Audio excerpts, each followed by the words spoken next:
તો Ahmedabad Vadodara express way પર chemical ભરેલા ટેન્કરનો નિકાલ કરવામાં આવ્યો। ગેસ ભરેલા ક્ષતિગ્રસ્ત ટેન્કરને માટીથી ઢાંકી દેવામાં આવ્યું છે। નડિયાદ અને અમદાવાદ ફાયર વિભાગે સ્થિતિ કાબૂમાં કરી છે। મહત્વનું છે કે વડોદરા અમદાવાદ એક્સપ્રેસ હાઈવે પર નડિયાદ નજીક મોટી દુર્ઘટના થઈ હતી। કેમિકલ ભરેલું ટેન્કર અચાનક રેલિંગ તોડીને ઊંડા ખાડામાં પડી ગયું હતું। ટેન્કર પડતાની સાથે જ મોટો બ્લાસ્ટ થયો હતો।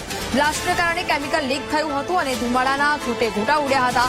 ટેન્કરમાંથી ઓલિયમ નામનું કેમિકલ લીક થયું હતું અને આસપાસના 20 કિલોમીટર સુધીનો વિસ્તાર પ્રભાવિત થયો હતો।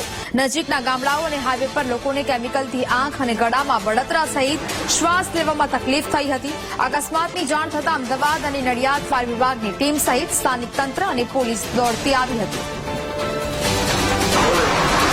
અમદાવાદ બરોડા એક્સપ્રેસ હાઈવે ઉપર નડિયાદની આસપાસ આવેલું મરીડા ગામ કે જ્યાં ગઈકાલે અકસ્માત થયો હતો અને લગભગ એક્સપ્રેસ હાઈવે 30 કિલોમીટર સુધી જામ થઈ ગયો હતો। વિઝિબિલિટી સંપૂર્ણ રીતે ઓછી થઈ ગઈ હતી। વાહન ચાલકોને કંઈ દેખાતું જ ન હતું, કારણ કે એક કેમિકલ ભરેલું ટેન્કર કે જે બરોડાથી અમદાવાદ તરફ જઈ રહ્યું હતું, પરંતુ અમદાવાદ તરફ જતા નડિયાદ આવતા નડિયાદમાં તેઓનો સ્ટીયરિંગ ઉપરથી કાબુ ગુમાવ્યો હતો અને બીજી બાજુની સાઈડમાં આવીને જે ટેન્કર છે તે રસ્તાની બીજી બાજુ ખાબકી ગયું હતું। લગભગ 7 કલાક જેટલી આ કામગીરી ચાલી હતી।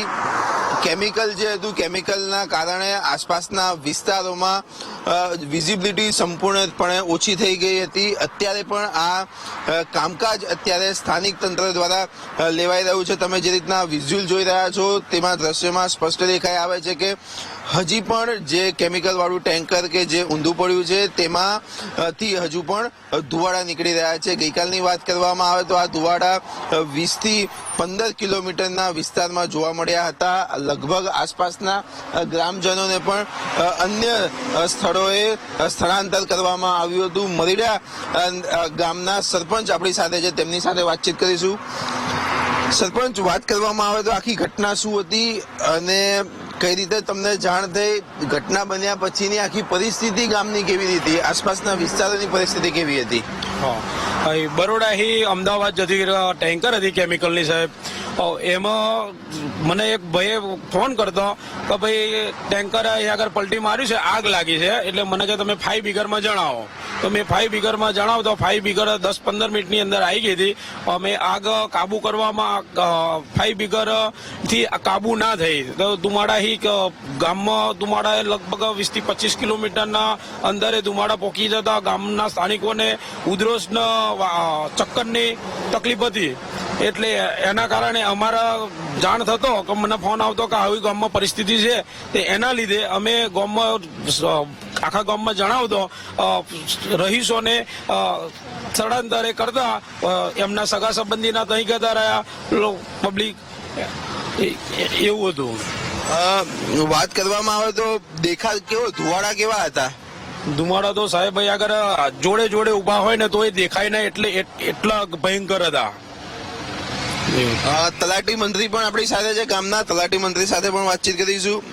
એક સરકારી અધિકારી જ કહેવાઓ તમે, આખા તંત્રની વાત કરવામાં આવે તો કઈ રીતની કામગીરી કરવામાં આવી છે, પરિસ્થિતિ હાલની કઈ છે અને જે તે સમયે ઘટના બની ત્યારે પરિસ્થિતિ કેવી હતી? ઘટના બની એકચ્યુઅલી ત્યારે શું થયું કે જ્યાં ટેન્કર પલટી થઈ ગયું ત્યારે સરપંચશ્રીનો મેસેજ મળ્યા એટલે સરપંચશ્રીએ તાત્કાલિક યોજના દ્વારા પ્રાથમિક જે શું કહેવાય નિર્ણય લેવાનો આગ લાગી છે એવું જાણવા મળ્યું। એટલે આગના સંદર્ભે એમણે ફાયર બ્રિગેડ બોલાવીને પાણી છાંટ્યું, પણ કેમિકલનો ધુમાડો એટલો અતિશય હતો કે વધારે ફેલાયો, જેમ પાણી નાખ્યું એમ। એટલે પછી વધારે ફેલાયો એટલે અહીંયાથી લગભગ 10-15 કિલોમીટર અંતરે જોડેવાળા ગામ ત્યાંથી પણ ફોનનો મેસેજ આવવા માંડ્યા અને અમારા સ્થાનિક તંત્ર દ્વારા અમારા અધિકારીઓ દ્વારા અમને સૂચના મળી કે તમે એલર્ટ કરી દો ગામમાં, જ્યાં પણ શંકાસ્પદ છે આની અસર થઈ શકે છે ત્યાં ટ્રાન્સફર એટલે સ્થળાંતર કરાવડાવો। એટલે અમે આસપાસના રહીશો છે એમને તાત્કાલિક યુદ્ધના ધોરણે અમારા સ્ટાફ મોકલી અમે જાતે જઈને એમને સ્થળાંતર કરાવ્યું। પોસિબલ હતું ત્યાં એમને ગામમાં પોતાના સગાવાલા છે અથવા અન્ય સ્થળે એમને લાગ્યું અને માતાજીના મંદિરે વ્યવસ્થા કરી હતી કે જેના નથી જવું ક્યાંય, એ જ્યાં સુધી આ સિચ્યુએશન નોર્મલ ના થાય ત્યાં સુધી એમને ખાવાની ને ઊંઘવાની વ્યવસ્થા રાત્રે કરી આપવામાં। કેટલા લોકોનું સ્થળાંતર કર્યું હતું? અંદાજિત 150-200 ની આસપાસ ખરા। હાલની પરિસ્થિતિ કેવી? હાલ અત્યારે નોર્મલ છે અને ગામમાં પણ ધુમાડાની એટલી બધી અસર નથી જણાતી। અત્યારે કામગીરી કઈ રીતે ચાલી છે? અત્યારે કામગીરી શું કહેવાય વહીવટી તંત્ર દ્વારા જે ટેન્કર ઉલટી પડી ગયું તેને સીધું કરીને જે વધ્યું છે કેમિકલ એ ફરી આપણે ધુમાડો ના થાય એના માટે અન્યમાં ટ્રાન્સફર કરવા માટે પ્રક્રિયા હાલ ચાલી રહી છે. તો જી ચોક્કસથી વાત કરવામાં આવે તો અત્યારે જે ટેન્કર જે છે તે ટેન્કરને સીધી કરવાની કામગીરી ચાલી રહી છે. ફાયર બ્રિગેડના જવાનો અત્યારે કામગીરી કરી રહ્યા છે.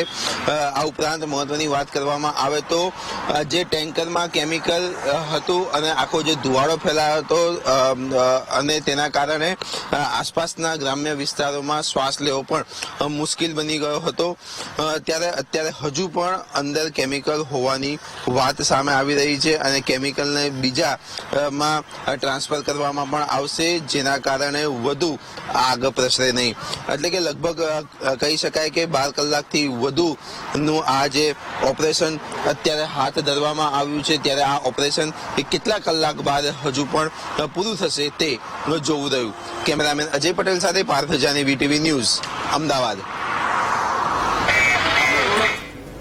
તો હાલ તો પરિસ્થિતિને કાબૂમાં લેવાના પ્રયત્નો છે તે હાથ ધરવામાં આવ્યા છે. કેમિકલ હવામાં ભળતા સમસ્યા છે તે સર્જાઈ હતી ને તેને જ કારણે ગામમાં અનેક લોકોનું સ્થળાંતર પણ કરાયું છે.